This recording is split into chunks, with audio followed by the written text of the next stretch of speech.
ශ්‍රී දළදා වන්දනාව නිමිත්තෙන් මහනුවර නගරයට ඇදී එන විශාල ජනතාවගේ සියලු පහසුකම් පිළිබඳ අද උදෑසන මම සොයා බැලුවා.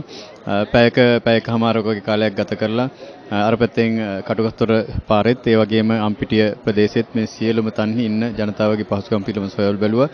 විශේෂයෙන්ම කියන්න සතුටුයි අපේ සංවිධානාත්මක ජාලය හරහා සියලු ආයතනවල ප්‍රාදේශීය ලේකම් නගර සභාව පොලිසිය යුද හමුදාව ඇතුළු සියලු ආයතනවල දෙන සහයෝගය මත ඔවුන්ගේ සනීප ආර්ථ පහසුකම් පානීය ජලය සහ ආහාර පානවල අවශ්‍යතාවය සපුරලා තිබුණා. ඒ ගැන අපි සතුටු වෙනවා. අපේ සංවිධානාත්මක ජාලය ඉතාමත් හොඳින් ක්‍රියාත්මක වෙලා තියෙනවා. ඒ වගේම මම කියන්න කැමතියි මේ වෙනුවට අපි විශේෂයෙන්ම අවුන්ට ආහාර ලබා දෙන වැඩපිළිවෙල ඉතාම කඩමින් සැලසුම් සහගතව සකස් කරලා තියෙනවා. ගංගවඩ කෝරළේ ප්‍රාදේශීය ලේකම් හරහා ඒ වගේම දිස්ත්‍රික්කයේ සියලුම ප්‍රාදේශීය ලේකම්වරු හරහා විශේෂ වැඩපිළිවෙලක් ක්‍රියාත්මක වෙනවා.